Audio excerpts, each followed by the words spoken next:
Bonjour, aujourd'hui j'aimerais qu'on parle des erreurs fréquentes qui aggravent le vieillissement, l'accélération du temps sur notre visage.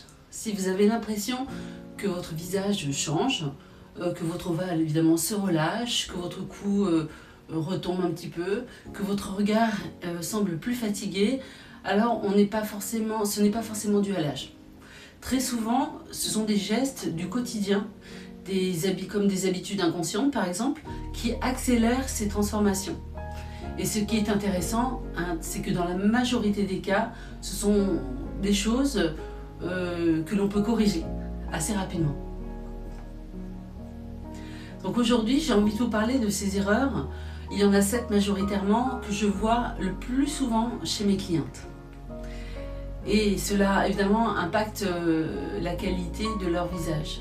Je m'appelle Anne, je suis professeure de yoga du visage, et dans mes accompagnements, je retrouve souvent les mêmes schémas des femmes alors qu'elles prennent soin d'elles, des femmes qui prennent soin d'elles, qui utilisent de bons produits, qui font parfois même et souvent des exercices puisqu'elles en font aussi avec moi, mais qui ne voient pas vraiment de résultats. Et j'aimerais parler de la raison, du pourquoi de ces mauvais résultats. Parce que les gestes que l'on produit instinctivement ou que l'on pense bien faire ne sont pas adaptés. Parce que ces gestes ne sont pas faits au bon endroit et parfois même de la mauvaise façon. Et ainsi cela aggrave certaines zones du visage, les signes du temps sur le visage sans même qu'on le sache.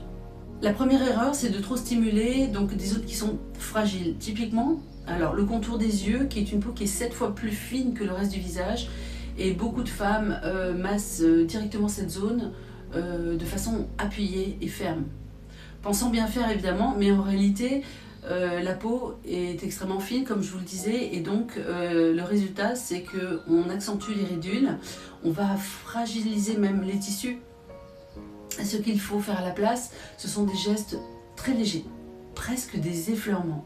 C'est là que se trouve la vraie différence entre le corps, qui souvent fait de la musculation et vraiment dynamisé par la force, je dirais, et le visage qui lui a vraiment besoin de douceur. Lorsque vous travaillez les yeux, la zone des yeux, on va travailler du centre de l'œil, du coin de l'œil interne vers l'extérieur, d'accord ? Et toujours en douceur. On peut le faire avec ce que j'appelle les ciseaux, c'est-à-dire qu'on part du centre de l'œil, on va envoyer l'index vers la tempe, puis ensuite le majeur. Alors on va faire ça, pas sur un visage qui sera sec. Si vous faites du yoga du visage, vous terminerez par un massage, et par exemple la petite crème ou le petit contour de l'œil que vous mettez le soir, vous pouvez l'appliquer ainsi. Vous mettez votre contour de l'œil et vous allez masser vers l'extérieur. Et sans appuyer, d'accord ? Tout en douceur. C'est pas parce qu'on appuie qu'on a de bons résultats, sur le visage en tout cas.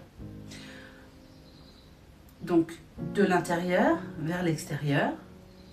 Et on peut également y ajouter aussi des tapotements. La vibration du tapotement va produire donc une accélération de la vascularisation et l'ouverture des canaux lymphatiques. Voilà, simplement par stimulation indirecte de la zone qui se trouve sous l'œil. La deuxième erreur va concerner en fait le fait d'oublier la mâchoire, ici, les masséters. C'est une des erreurs les plus sous-estimées. La mâchoire accumule énormément de tension, bien sûr parce qu'on serre des dents quand on est tendu, mais aussi parce qu'on mastique et que même la parole nécessite un mouvement de la mâchoire. Donc on va serrer les dents et le stress ambiant de toute façon va générer des tensions au niveau des masséters. Et cette zone tire littéralement le visage vers le bas, en plus de nos mauvaises habitudes, comme par exemple baisser le menton, regarder notre téléphone, travailler avec le cou, la chaîne cervicale en flexion. Donc les résultats, c'est que l'ovale évidemment est moins défini, les traits vont se durcir et la fatigue va se faire plus visible. On va faire un petit test assez simple en posant nos doigts ici, au niveau de l'angle de la mâchoire, donc c'est toute cette zone, là, à peu près à la hauteur des oreilles ici. Vous pouvez appuyer et ressentir si vous avez des tensions. Alors attention, là pour le coup, c'est pas un effleurement, il va falloir appuyer fermement. Si vous sentez que vous avez des tensions, alors massez. Vous pouvez faire ça n'importe où. On peut faire ça au bureau, même en marchant. Ça fait du bien, hein. De suite ça soulage. Donc pensez à ça. Évidemment, tous ces gestes que je vous montre n'excluent pas que l'on doive faire un travail de tonification pour le visage, et c'est ce qu'on fait dans la méthode. On tonifie et ensuite on détend. Là, je vous donne des astuces qui vont vous permettre au quotidien, sans rien faire tellement de plus que que votre routine ordinaire, vont vous permettre déjà d'améliorer, hein, l'aspect de votre visage. Après les masséters, l'erreur numéro 3, ce sont les exercices dits tendance, hein, qui abîment le visage.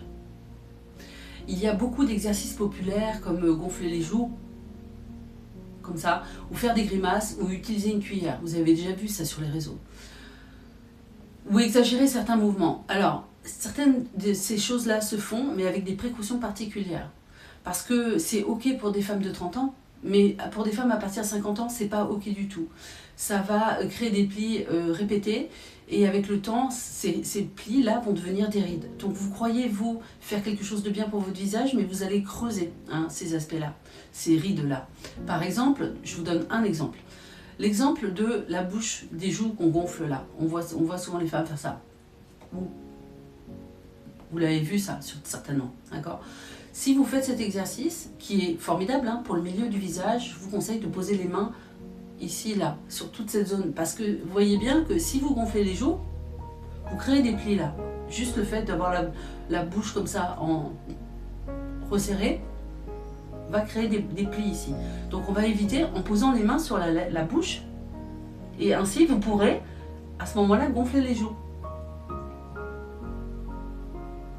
Ça devient ok si j'ai les mains qui, voilà, préservent cette zone de plis qui vont faire des rides à la longue en faisant cet exercice. Donc on va toujours privilégier des gestes qui sont contrôlés, qui sont doux et précis. La quatrième erreur est de négliger le drainage. Si votre visage est gonflé le matin, et ce n'est pas forcément un problème de peau, hein, c'est souvent même un problème de circulation.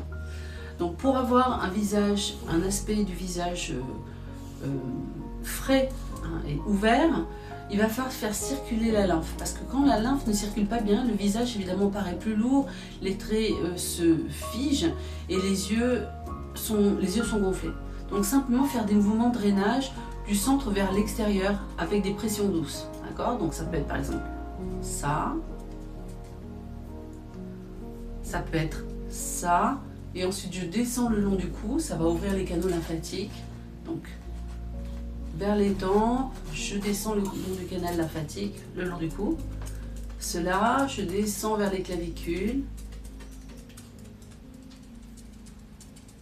On peut aussi tapoter là sur la poitrine, avant toute chose d'ailleurs, parce que ça va permettre aux ganglions lymphatiques, au circuit lymphatique de s'ouvrir.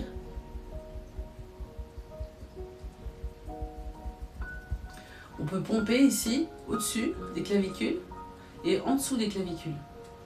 C'est juste des petits mouvements d'appui, de pression assez légers qui vont nous permettre, voilà, d'optimiser, on va dire, le circuit lymphatique pour éviter les gonflements et permettre au visage de se dégonfler après le réveil. Vous avez vu, c'est une solution très douce. Avec ces mouvements de drainage, vous aurez déjà une bonne base pour travailler votre visage de façon musculaire et aussi dans la détente des muscles. La cinquième erreur, c'est de tout miser sur les crèmes. Les crèmes sont vraiment utiles pour la peau, mais elles travaillent en surface. Hein, c'est clair, ça travaille sur la peau. Et votre visage est, lui, fait de peau, de fascia et de muscles. Donc ne misez pas tout sur les crèmes. Les crèmes vont hydrater la peau, mais elles ne dynamiseront pas vos muscles. Et elles ne travailleront pas sur les fascias. Et si on ne travaille pas ni sur les muscles et les fascias, donc on ne travaille pas sur les tensions qui sont internes et on ne dynamise pas les muscles qui, eux, sont responsables de notre visage, de la structure du visage. Donc si ces éléments ne sont pas travaillés, le visage va rester fatigué malgré une jolie peau. D'accord ? Et puis surtout, vos traits vont continuer à tomber avec l'âge parce que vous n'aurez pas fait de musculation. C'est comme aller à la salle de sport. Si vous allez à la salle de sport vos muscles, donc votre corps par l'intérieur va se restructurer, va se dynamiser. Voilà, si vous faites des soins du corps, simplement peut-être des massages, ce sera formidable pour la détente, mais votre corps, lui, ne va pas se restructurer. Voilà, il faut bien comprendre en fait que votre visage est fait de ces éléments-là qui ont tous besoin d'être travaillés. Donc pas seulement l'extérieur, mais en profondeur, de venir chercher le muscle, de le dynamiser et de travailler simultanément la peau et les fascias. La 6e erreur, c'est d'ignorer les fascias. C'est hyper important les fascias. Les fascias, ce sont des tissus qui, là où ils sont, jouent un rôle qui est énorme dans l'aspect de votre visage. Les fascias s'empruntent en fait de nos expressions. Et lorsqu'ils sont figés, parce que les fascias c'est comme ça, ça se rétracte avec le temps, l'âge, et donc ils deviennent plus courts et moins souples. Donc lorsqu'ils sont figés, évidemment ils vont figer nos traits, et le visage va perdre de sa vitalité et de son ouverture. Et on le voit beaucoup chez les personnes qui sont stressées notamment. Le bon travail consiste à relancer la mobilité avec des gestes qui sont lents et profonds. Donc des massages par exemple, mais pas seulement. Ce qui est important pour l'aspect de notre visage, c'est de travailler toutes ces couches simultanément, et après on pourra même également travailler avec le face taping, qui est un outil formidable justement pour lisser ces fascias. Et c'est ce que l'on voit dans la méthode Glowface. La 7e erreur, c'est de manquer de régularité. C'est ça, la plus grosse des erreurs. Faire une séance de temps en temps ne suffit pas. Il faut vraiment vous accorder, surtout au début, un temps tous les jours, même si c'est quelques minutes. Parce que comme je vous le disais, le visage n'a pas besoin d'être intensivement travaillé. Et c'est plutôt par la douceur et la régularité. 5 minutes par jour sont plus efficaces qu'une longue séance une fois par semaine. Votre corps, lui, il aura peut-être besoin, pour se dynamiser, d'aller beaucoup plus loin, de faire 1 heure de séance, une séance d'1 heure, bien intense, de bien transpirer. Le visage, c'est différent. D'accord ? Il faut vraiment dissocier le corps du visage. Le visage, je le répète, a besoin de douceur et de régularité. Tout ça, on va l'envisager dans la méthode Glowface. Tout ça, on va le travailler, on va l'intégrer dans notre vie ordinaire, dans notre vie quotidienne, pour un maximum de résultats. Donc vous voyez, ce n'est pas une question de faire plus, c'est une question de faire juste. De faire les bons gestes, au bon endroit, régulièrement. Et c'est là que le visage commence vraiment à changer. Je ne peux pas tout vous expliquer en une vidéo, parce que la méthode est un programme de 3 mois. Donc si vous voulez aller plus loin, je peux vous proposer une routine adaptée à votre visage.